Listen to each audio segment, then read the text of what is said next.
Halo, selamat datang kembali di channel United Identity, channelnya fans Manchester United yang selalu berpikir logis dan sistematis.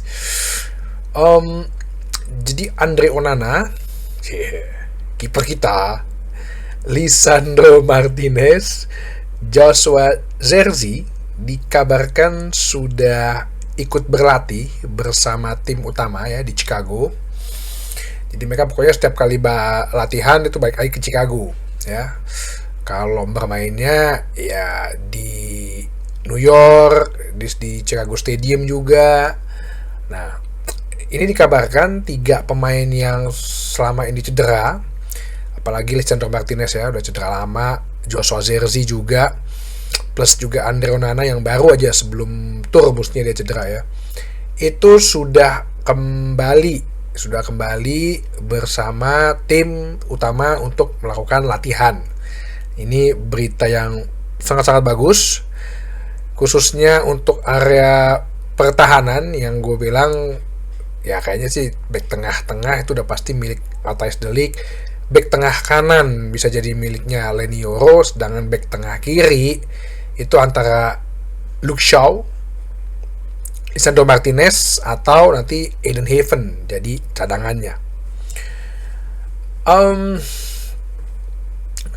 Mereka sekarang sudah mulai berlatih dan diharapkan bisa menjadi tambahan amunisi ya untuk awal musim depan, di awal pertandingan musim ini, udah musim depan. Yang kemudian berita juga tadi juga barusan dikabarkan oleh Fabrizio Romano bahwa direksi Manchester United siap ya akan melakukan penawaran pertama untuk Benjamin Sesko kepada RB Leipzig. Episode sebelumnya gue bahas bahwa RB Leipzig sih mintanya 75 juta euro plus add-ons atau 60 juta pound plus add-ons. Nah, ini sekarang nih udah direksi turun tangan. Mereka mau ngasih ini aja penawarannya, ngomong-ngomong dulu ya. Ya, inilah Fabrizio Romano kan punya sumber. Katanya direksi Manchester United sudah rapat dan akan melakukan penawaran pertama nih hari ini nih. Ya, pastikan penawaran pertamanya pasti di bawah itu dong. Bisa jadi mungkin ya 50 juta pound plus add-ons, 55 juta pound plus bonus segala macam bla bla bla. Ya, kita akan lihat. Ya, siap-siap aja mungkin akan panjang lagi nih negosiasinya, bisa jadi di atas 2 minggu. Ya, tapi sih harusnya kalau udah bulan Agustus 2 minggu lagi kita akan 16 hari lagi ya, 17 hari lagi kita akan melakukan pertandingan pertama melawan Arsenal.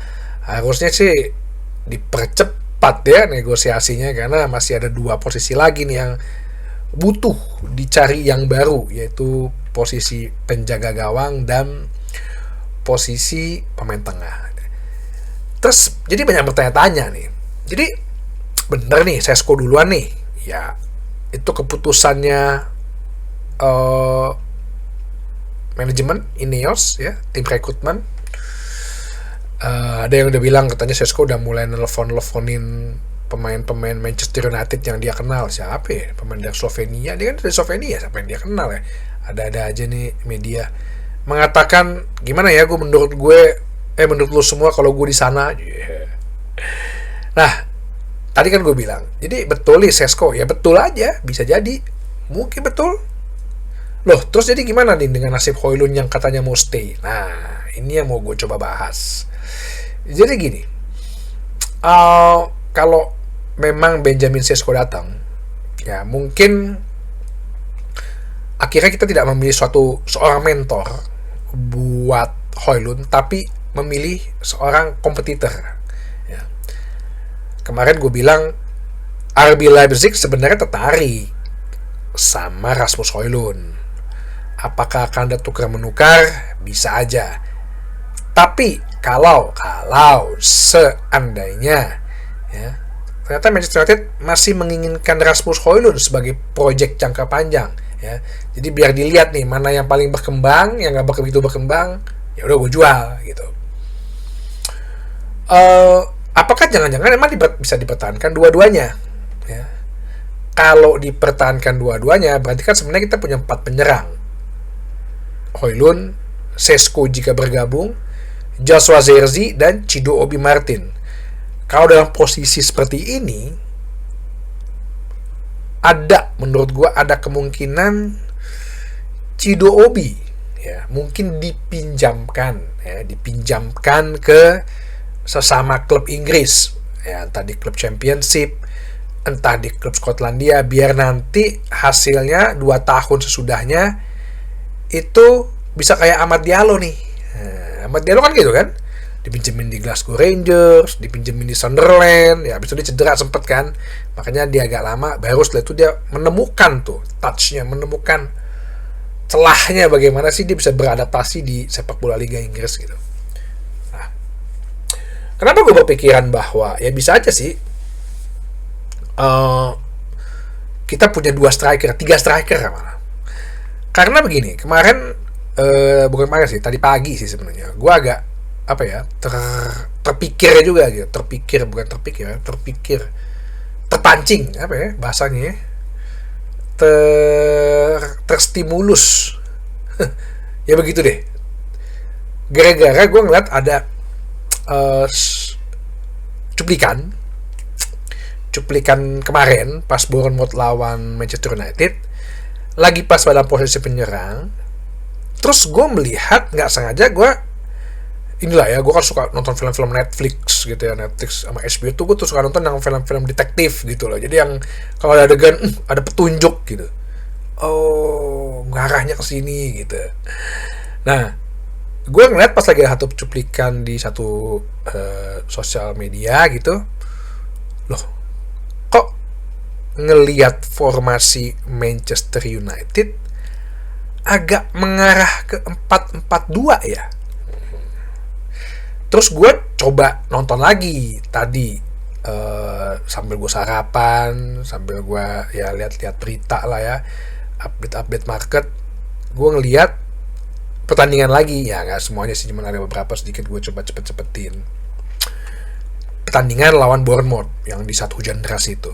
Terus gue lihat, oh iya ya, kok ini si Ruben Amorim justru bermain dengan 4-4-2 ya.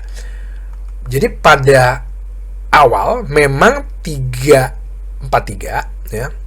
Tapi seiring ketika mulai, khususnya sih pada saat mulai ini ya, di menit-menit awal itu terlihat 4-4-2.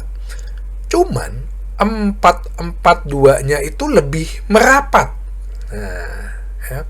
Kan dulu gue pernah bilang ya, zaman kalau Ruben Amorim kan main di Sporting Lisbon kan dengan 3-4-3 yang agak merapat Nero gitu ya. Ya, gue yakin banget sih, udah 7 bulan, 8 bulan di Manchester United, Ruben Amorim pasti sudah menganalisa, udah tahu, gaya pakem bermain di Liga Inggris tuh begini. Ya. Berarti strateginya yang bisa gua sesuaikan dengan tim dan melawan klub Inggris itu seperti ini ya. Jadi ngelihat dari kemarin bahwa pada saat membangun serangan justru terlihat Manchester United itu dengan formasi 4-4-2 dengan si ya kan mestinya kan kemarin Luke Shaw, bek tengahnya kan Luke Shaw, Maguire, Lenioro ya, bek tengah 3-nya. Itu mulai menjurus berubah dengan Luke Shaw lebih geser ke kiri. Jadi bek tengahnya adalah Maguire dan Lenioro, bek kanannya dan Diogo Dalot. Sehingga si sayap kiri itu jadi Patrick Dorgu. Itu makanya tadi kemarin waktu pas gue nonton nih sering banget loh si Patrick Dorgu tuh overlapping. Apa emang posisinya dia disuruh begitu, tapi overlappingnya dia nggak melebar gitu loh, lebih nusuk ke dalam. Itu yang gue bilang katanya merapat Nero itu. Terus kan gue kesel kan sama si siapa, Dalot gitu. Ini Dalot nih kok, kenapa dia nggak bikin atau nggak pergerakan dia nggak seperti Dorgu ya. Ternyata memang dia sepertinya diinstruksikan menjadi fullback kanan. Amad Diallo yang lebih menjadi penyerang sayap kanan gitu. Di tengahnya Bruno Fernandes sama Casemiro, dua di depannya itu Højlund sebagai the number 9, si Mason Mount yang menjadi second striker. Kalau bisa gue bilang kayak mirip zaman Wayne Rooney dulu. Jadi kalau si Van Nistelrooy strikernya, Wayne Rooney second strikernya, yang turun ke belakang, yang nge-press, yang coba buka peluang, yang menangin second ball-nya, yang menangin bola. Nah, itu gue lihat pada saat penyerangan, pada saat awal-awal itu terlihat banget dengan posisinya Patrick Dorgu yang lebih menaik dan Dalot yang agak sedikit nahan ya, lebih ke pas di middle pada saat lakukan penyerangan. Kalau pada saat bertahan mereka memang tetap dengan high press 3-4-2 nih, 3-5-2-1 biasanya, dengan si Mount di kiri, Amad di kanan, Højlund di depan, Casemiro Fernandes di tengah, Dorgu kiri, Dalot kanan. Tapi pada saat ketika build up, nah ini yang gue lihat, gue baru jadi apa ya, kayak tersadar gitu loh. Oh ya, gue paham jadinya, gue jadi paham gitu ya. Oh iya. Atau kadang-kadang kalau misalnya lo lihat beberapa lagi tandingannya, kalau ketika melakukan build up, malah Maguire atau Yoro yang maju. Jadi mana nih yang depan dulu nih. Jadi yang jadi gelandang bertahannya, yang jadi first man ya, yang nerima, yang ngebawa bola antara Yoro sama Maguire. Nah, itu yang gue lihat bahwa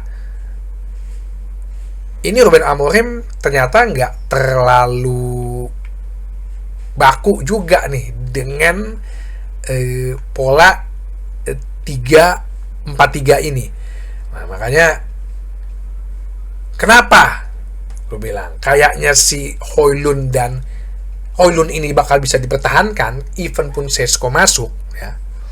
Karena nantinya lu bisa main 2 striker. Nah, bisa main 2 striker dengan Sesko dan Højlund kalau dalam keadaan mendesak, atau dengan Sesko, Højlund, atau dengan Joshua Zirkzee, atau Højlund atau Sesko dengan Matheus Cunha. Mbeumo gimana? Bisa jadi Mbeumo malah jadi sayap kanan, lebih ke sayap kanan. Amad ya lebih jadi wingback kanan, tergantung lawan siapa nih.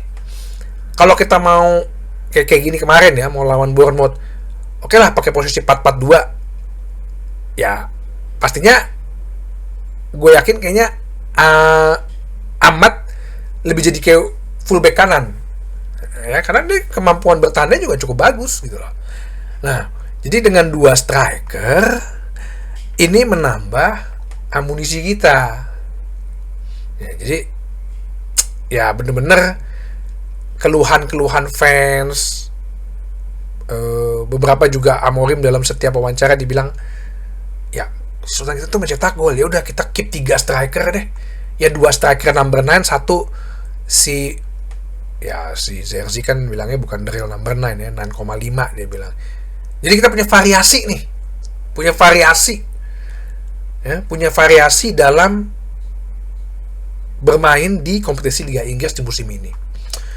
Jadi kita tunggu aja apa yang akan dilakukan direksi, berapa penawarannya nanti, mungkin sore apa malam ya akan terlihat, dan ya semoga sih begitu ditawar langsung terima ya. Ya Leipzig mau jual berapa sih, jangan cari untung banget lah, lu kan juga namanya beli pemain murah, jualnya mahal, tapi jangan terlalu mahal-mahal banget. Itulah Red Bull Organization kan gitu. Oke, sampai ketemu lagi di bahasan berikutnya di channel United Identity, channelnya fans Manchester United yang selalu berpikir logis dan sistematis. Terima kasih.